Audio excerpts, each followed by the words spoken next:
हे सरस्वती, सर्वप्रथम वामन देव का ये उपनयन क्या है? उपनयन संस्कार होना ये कौन चाहिए। सा नयन है और इसकी महत्ता क्या है?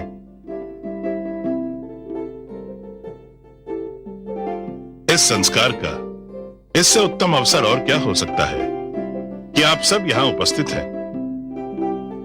उपनयन में बटे हुए धागे के 6 फेरे सदैव कर्मों के प्रति उत्तरदायित्व का स्मरण कराते हैं।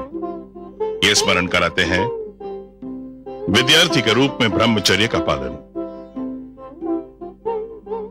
गृहस्थ के रूप में पत्नी तथा परिवार का पालन, एक सामाजिक प्राणी होने के नाते सामाजिक नियमों का पालन, समाज के प्रति अपने उत्तरदायित्व का पालन तथा संन्यास तक क्षमा के समक्ष नियमों का पालन अनिवार्य है।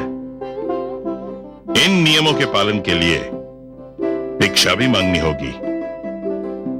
भिक्षा इस संसार का आवश्यक अंग है। भिक्षा वृत्ति में सबसे कुछ ग्रहण करने की जो इच्छा एवं क्षमता होती है, वो जीवन का प्रारंभ करने वाले के लिए नितांत आवश्यक होती है। धन्यवाद देवगुरु, धन्यवाद। आयुष्मान भव।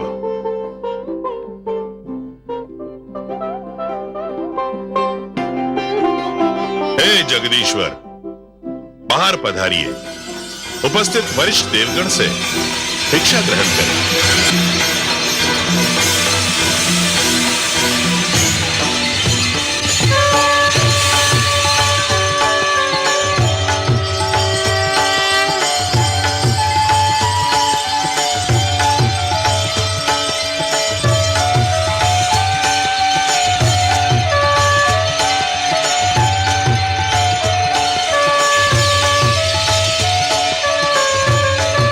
माता, हे जननी, मेरी वंदना स्वीकार कीजिए। मैंने अपना वचन निभाया है माता। मैं आपके पुत्र के रूप में जन्म ले चुका हूं।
हे सर्वेश्वर, मैं यक्षराज कुबेर आपको प्रणाम करता हूं।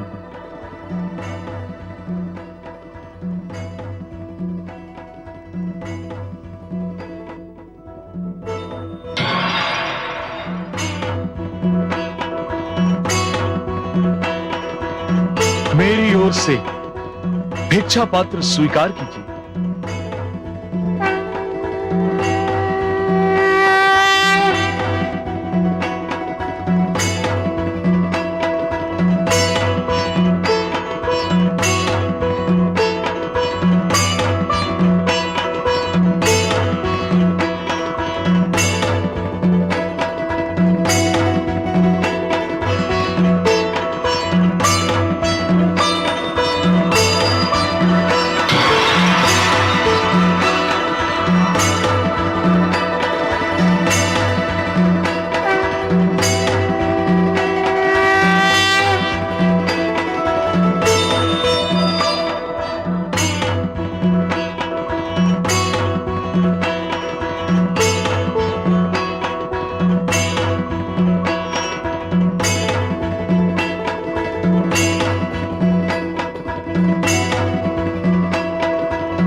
सवितुर्वरेण्यं भर्गो देवस्य धीमहि धियो यो न प्रचोदयात्।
वामन देव, हम आपसे अपने जघन्य अपराध की क्षमा चाहते हैं।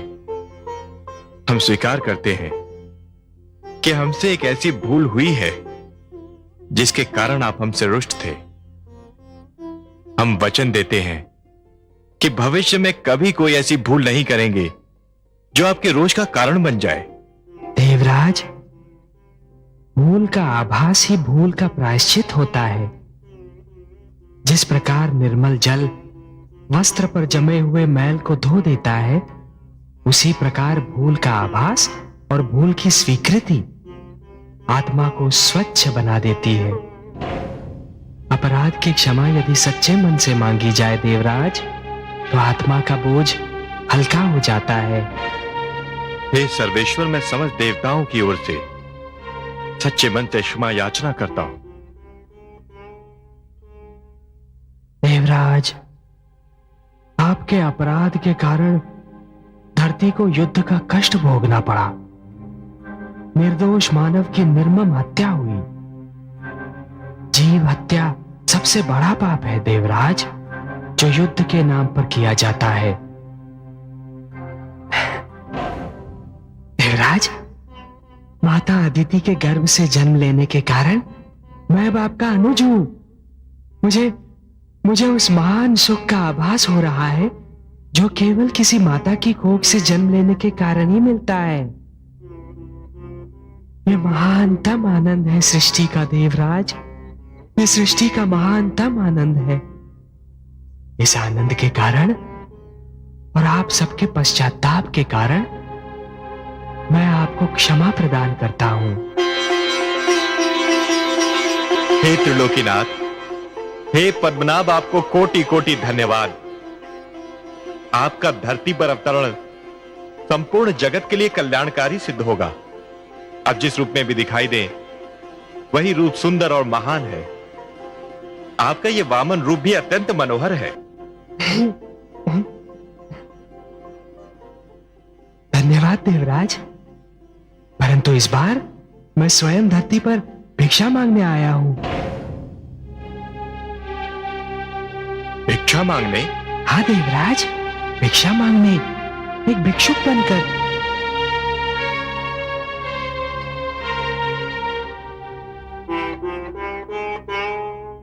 आपकी वाणी सुनकर हम समस्त देवता मूक रह गए।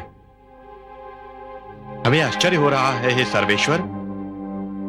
क्यों आश्चर्य क्यों हो रहा है देवराज? भिक्षा मांगना कोई भला कार्य नहीं। हे जगदीश्वर, भिक्षा मांगना तो एक निकृष्ट कर्म है, निंदनीय कार्य है, सामाजिक अपराध है। भिक्षुक तो दया का पात्र होता है। नहीं देवराज, आप जो कह रहे हैं वो अवश्य ही असत्य नहीं, पर पूर्णतया सत्य भी नहीं। मैं समझा नहीं है नीलकांत। देवराज, वो भिक्षा जो अथक परिश्रम के भय से, शारीरिक कष्ट उठाने के भय से, आलस्य से मांगी जाती है, वो अवश्य ही एक निकृष्ट कर्म है, तो निंदनीय है, एक सामाजिक अपराध है। परंतु भिक्षा के और भी तो रूप होते हैं देवराज। और रूप? और रूप क्या हो सकते हैं जगदीश्वर? देवराज, ध्यान से देखिए तो हर प्राणी जन्म से भिक्षुक ही होता है। उसका सारा जीवन भिक्षा मांगते मांगते ही व्यतीत होता है, और वो जिन वस्तुओं की भिक्षा मांगता है, उन सारी वस्तुओं की निंदा भी नहीं की जा सकती। आप ज्ञान का स्रोत हैं हे नीलकांत, ज्ञान का आधार है। जो आप जानते हैं कोई और उसका एक अंश भी नहीं जान सकता। पर क्षमा करें, हम आपके विचार समझने में असमर्थ हैं। आप जो कह रहे हैं हमें उसकी व्याख्या जानने की इच्छा हो रही है। कोई प्राणी मात्र जन्म लेने से ही भिक्षुक कैसे हो सकता है? देवराज, कोई कैसे जन्म से ही भिक्षुक हो सकता है? देवराज, प्राणी तो जन्म लेते ही सर्वप्रथम अपनी माता से दूध की भिक्षा मांगता है ना? फिर जैसे ही आयु बढ़ती है, अपने पिता से सुरक्षा की भिक्षा मांगता है। एक शिष्य के रूप में अपने गुरु से ज्ञान और विद्या की भिक्षा मांगता है। नई पीढ़ियां पुरानी पीढ़ियों से उनके अनुभव की भिक्षा मांगती हैं। पौधे जड़ की सुरक्षा के लिए जल से, तने की सुरक्षा के लिए वायु से, और फल फूलों की वृद्धि के लिए प्रकाश से भिक्षा मांगते हैं। क्या ये सत्य नहीं है देवराज? धन्य है वासुदेव, धन्य है आप। कितनी ज्ञानवर्धक और मनमोहक बातें हैं आपकी। आपने तो भिक्षा के अर्थ ही बदल दिए। देवराज, पुष्प के निकट जाए बिना इसका निर्णय नहीं किया जा सकता कि उसमें सुगंध है या दुर्गंध। तालाब के निकट जाए बिना इसका निर्णय नहीं हो सकता कि उसका जल पीने योग्य है या नहीं। और उसी प्रकार किसी भी वस्तु को ध्यान से देखे बिना इसका निर्णय नहीं हो सकता देवराज कि उस वस्तु में गुण है या अवगुण। देवराज, हर वो भिक्षा महान है जो ज्ञान में वृद्धि करती है। और अभी तो आपने स्वयं मुझे भिक्षा मांगते देखा। आपने हमारे नेत्र खोल दिए त्रिलोकीनाथ। भिक्षा सदैव शीश नवाकर मांगी जाती है देवराज। सिर का झुकना मन और मस्तिष्क में भरे हुए अहंकार की मृत्यु की घोषणा है। अहंकार, जो प्राणी का सबसे महान वैरी है देवराज। और यदि इस वामन रूप में मैं भिक्षा मांगूंगा तो एक आदर्श प्रस्थापित होगा। मानव यह समझ पाएगा कि भिक्षा का सही अर्थ क्या है। क्योंकि यदि मैं भिक्षा मांगूंगा तो केवल मानव कल्याण के लिए, जगत कल्याण के लिए, जो कि मेरा लक्ष्य है।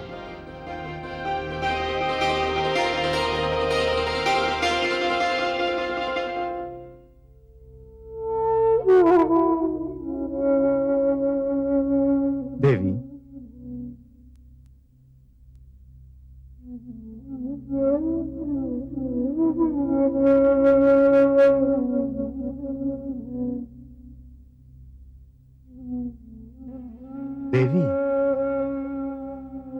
स्वामी खो गई थी आप, जो आपको मेरे आने तक का आभास नहीं हुआ। इतनी महान घटना हुई है।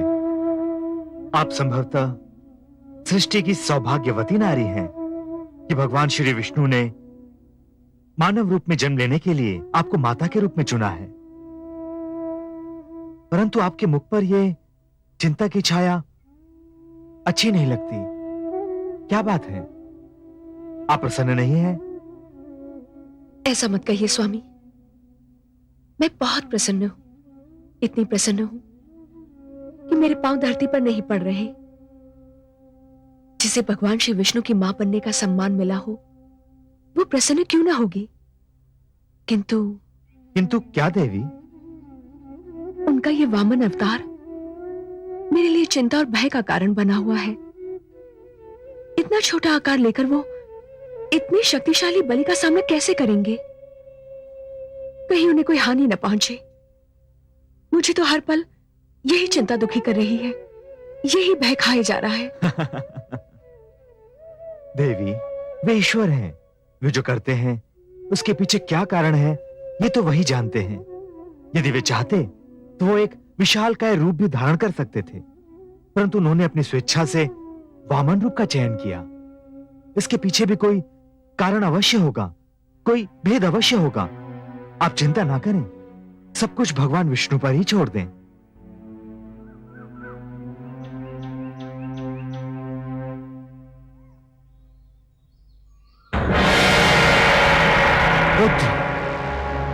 पुत्र बलि, पुत्र बलि!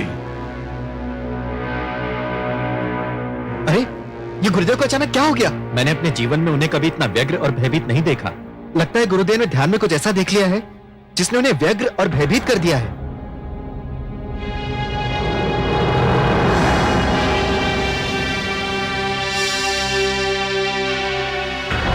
पुत्र बलि, पुत्र बलि! गुरुदेव,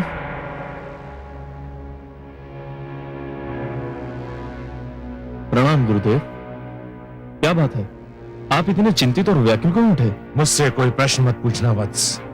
मेरे पास प्रश्नोत्तर का तनिक भी समय नहीं है। जो कुछ मैं कह रहा हूं उसे ध्यान से सुनो और उसका पालन करो। जो आज्ञा गुरुदेव। पुत्र, देवता तुम्हारे विरुद्ध षड्यंत्र रच रहे हैं। षड्यंत्र? परंतु कैसा षड्यंत्र? मैंने कहा ना, मेरे पास प्रश्नोत्तर का समय नहीं है। केवल इतना जान लो कि मैं उनके षड्यंत्र को सफल नहीं होने दूंगा, परंतु इसके लिए तुम्हें इसी समय मेरे साथ चलना होगा। जो आज्ञा गुरुदेव। परंतु मुझे कहां चलना होगा, क्या करना होगा? तुम्हें सबसे पहले मेरे साथ चलकर अश्वमेध यज्ञ की घोषणा करनी होगी। मुझे विश्वास है लोग में किसी के पास इतना साहस नहीं है कि वो तुम्हारे अश्व को रोक सके। और यदि अश्वमेध यज्ञ की समस्त क्रिया संपूर्ण हो गई तो देवताओं का षड्यंत्र विफल हो जाएगा। गुरुदेव, मैं आपसे अनुरोध नहीं करता, परंतु यदि आपकी इच्छा हो तो मुझे देवताओं के षड्यंत्र का कुछ ज्ञान तो दें। सुनो वत्स, तुम्हें स्मरण होगा कि देव माता अदिति तुम्हारी दान दक्षिणा की ख्याति सुनकर तुम्हारे पास आई थी। हाँ गुरुदेव, मुझे भली भांति स्मरण है। और वो अपने पुत्रों के लिए क्षमा दान मांगने आई थी। मुझे इस बात का भी अनुमान है। पर तुमने पहले ही अपना निर्णय सुना दिया था कि तुम देवताओं को क्षमा दान देने के अतिरिक्त किसी को भी और कुछ भी दे सकते हो। तो देव माता को निराश होकर तुम्हारे दौर से लौटना पड़ा। तो फिर गुरुदेव? फिर वो विष्णु के पास गई और उन्हें उनका एक पुराना वचन स्मरण कराया, और उसी के फलस्वरूप विष्णु ने धरती पर अवतार ले लिया। यह तो बड़ी प्रसन्नता की बात है गुरुदेव। उतनी प्रसन्नता की बात भी नहीं है जितनी तुम समझ रहे हो। ये एक ऐसी बात है, इसका अनुमान केवल मुझे है। अब कोई भी प्रश्न मत पूछना, सेना को सारे विश्व में भ्रमण का आदेश दो। यज्ञ का अश्व छोड़ो, पिल्लों को जीत लो। कोई तुम्हारे समक्ष ठहर नहीं सकता। मैं सफलता के इतने उच्च शिखर पर पहुंचकर फिसलना और गिरना नहीं चाहता वत्स। अब एक क्षण भी नष्ट करना महापाप होगा। ये मेरी आज्ञा है, ये मेरा आदेश है। गुरुदेव, आपकी आज्ञा का भी और इसी समय पालन किया जाएगा। यज्ञ का अश्व अभी छोड़ा जाएगा।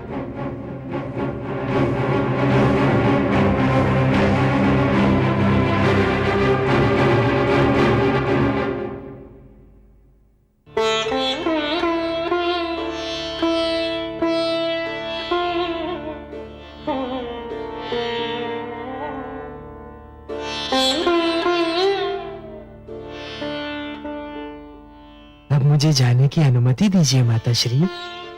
जाने की अनुमति? कहाँ जाने की पुत्र? मुझे अपने जन्म का कारण सिद्ध करना है। कैसे अनुमति दूं मेरे प्रिय पुत्र? अभी तो मैंने तुम्हें जी भर के निहारा भी नहीं है। तुम्हें अपने स्नेह सागर से एक बूंद भी नहीं दे सकी हूं। माता, मैं तो आपका पुत्र बन के जन्मा हूं। आपके स्नेह पर मेरा अधिकार सदैव रहेगा। परंतु सर्वप्रथम मुझे मानव कल्याण का लक्ष्य प्राप्त करना है। मुझे बलि के पास जाना है माता। बलि के पास? परंतु पुत्र, वो बहुत शक्तिशाली है, बहुत विशालकाय है। और तुम? और मैं देखने में दुर्बल और आकार में छोटा हूं, यही कहना चाहती है ना आप? हाँ पुत्र। माता, साहस का आकार शरीर के आकार पर निर्भर नहीं होता और भीतरी स्वरूप बाहरी रूप पर निर्भर नहीं होता। और फिर इस बार तो मैं अहिंसा का संदेश लेकर आया हूं ना। आपका पुत्र बनकर जन्म लेने से पहले ही मैंने ये कह दिया था माता कि मेरा लक्ष्य बलि से युद्ध करना नहीं है, उसका वध करना नहीं है। मुझे तो केवल उसके अहंकार का नाश करना है। मुझे बलि को यह जताना है माता कि मैं सब कुछ सहन कर सकता हूं, परंतु मानव पर अत्याचार और मानव हत्या कदापि सहन नहीं कर सकता।